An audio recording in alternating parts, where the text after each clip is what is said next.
Some legacies don't announce themselves, they simply remain.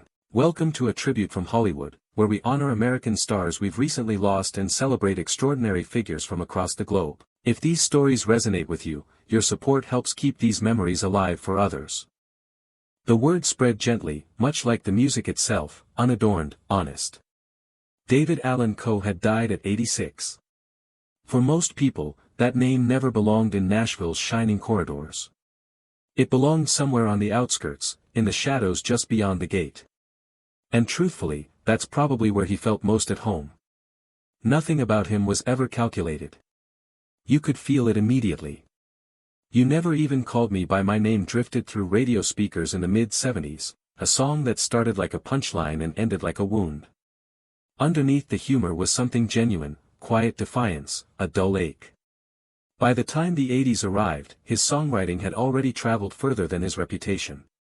Tracks recorded by other artists, stories circulating like they'd come from someone you once knew, or someone you spent years trying to forget. He resisted easy categorization, and he made no effort to change that. That rough quality, some people respected it deeply, others kept their distance. But nobody questioned whether he was authentic. What he carried with him was never hidden.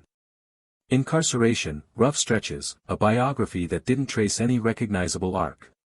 And through all of it, he kept writing, more than 280 songs. That's not ambition. That's necessity. It's peculiar how voices like his slowly recede. Not in a single moment, just gradually, fewer airplays, fewer mentions, until the day you realize it's been a while. And then you return, press play, and discover it's all still there, unchanged.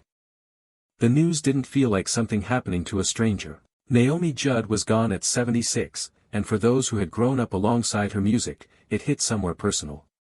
Her daughters shared the announcement simply, with no attempt to dress it up, the kind of words that know when explanation isn't needed. When she and Wynonna stepped into the spotlight in 1983 as the Judds, it didn't carry the feel of industry engineering. It felt like something real. Like watching actual family.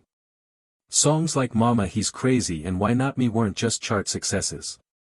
They wove themselves into the fabric of everyday living, playing from kitchen radios, drifting through car windows, filling the silence after everyone had finally gone to bed. By the late 80s, they were inescapable. Accolades, harmonies that sounded effortless yet never hollow. You believed every word. And then there was everything happening just out of view, the fortitude required to keep moving forward. Health challenges, private struggles fought away from the stage.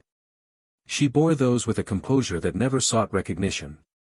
In 2021, when they were at last inducted into the Country Music Hall of Fame, the moment felt earned. Overdue, even. A circle finally closing, though no one understood just how close to its end that circle truly was. Her voice is inseparable from memory for a lot of people.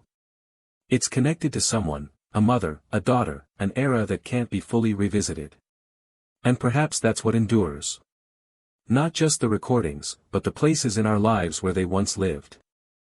The face registered before the name ever did. James Tolkan passed at 94, and for anyone who spent meaningful time in front of a television during the 1980s, one glimpse of him was all it took. Those close to him confirmed the news quietly, with dignity, the kind of announcement that doesn't require embellishment. He had a voice like a gavel. Precise, authoritative, the kind that commanded a room without ever needing volume. And in 1985, when Back to the Future landed in theaters, his turn as Principal Strickland carved out something simple and permanent. He was authority, unwavering, uncompromising. The adult who refused to bend. Not in 1955, not in 1985. Decades apart, exactly the same. There's something fascinating about how a supporting role can outlast the leads in people's minds. He wasn't carrying the story, but he gave it weight, made it feel grounded in something recognizable, like a figure you'd once tried to sidestep in a school hallway. Outside of that film, there were decades of work. Television, other productions, an industry that keeps moving while some things stay the same. His presence remained constant through it all, reliable, unmistakable. Off camera, by all accounts, he was nothing like that unyielding character. A consummate professional. Someone who arrived prepared and didn't need the attention to linger. Maybe that's exactly why it registers now the way it does. Actors like him don't exit loudly.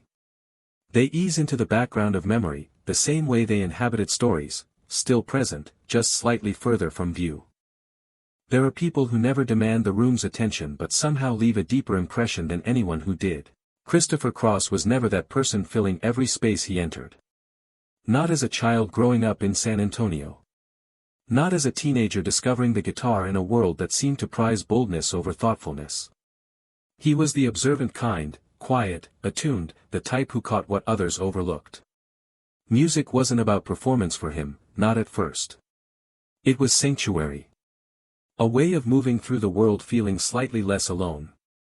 Through the late 1960s and into the early 70s, while other young men sprinted toward spotlights, Christopher moved more slowly, playing, absorbing, listening. Jazz, rock, gentle arrangements that didn't need volume to carry weight. That matters, because when success arrived, it didn't have the texture of something constructed. It felt like the surface of something that had been forming underground for a long time. Then came 1979. A debut album carrying the simplest possible title, just his own name. But what was inside it changed things. Ride Like the Wind. Never Be the Same. And then Sailing. Sailing wasn't merely a popular song. It was an experience. Soft, unhurried, like watching the world slow to a gentler pace for a few minutes. For a generation of women building homes and families, absorbing life's complicated demands, that song didn't just play. It stayed. Then 1981 arrived, and something happened that still feels almost impossible.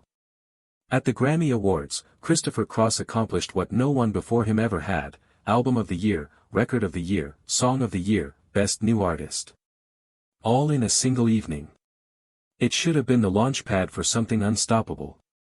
But life rarely obeys those expectations. He wasn't built for fame on fame's terms. He didn't perform reinvention, didn't amplify himself, didn't grow into something larger and louder. And as the 1980s deepened, that started to cost him. MTV arrived. Visuals began competing with sound. The industry's center of gravity shifted, and Christopher stayed exactly where he had always been. There's a quiet kind of bravery in that. But also a real price. The spotlight that had found him so swiftly began sweeping in other directions.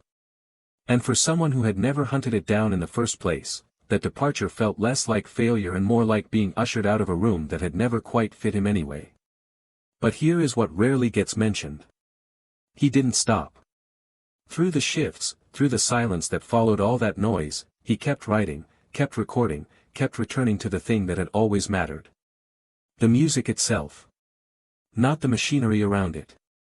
And then the story took a harder turn. Not a career setback, something physical. Unexpected. The kind of thing that strips away everything you thought defined you. The quieter years came and went. Not hollow ones, just less visible. Christopher Cross continued doing what he had always done, writing, performing, staying loyal to the music rather than chasing relevance. For a long time, that was enough. He toured. He released albums that didn't follow trends. He chased the feeling over the formula. There is real integrity in that, even when the world moves past it without noticing. But 2020 arrived and interrupted everything, as it did for so many. Christopher Cross contracted COVID-19. What might have initially seemed like a difficult but manageable illness became something far more serious. Complications developed. At one point, he lost the ability to walk.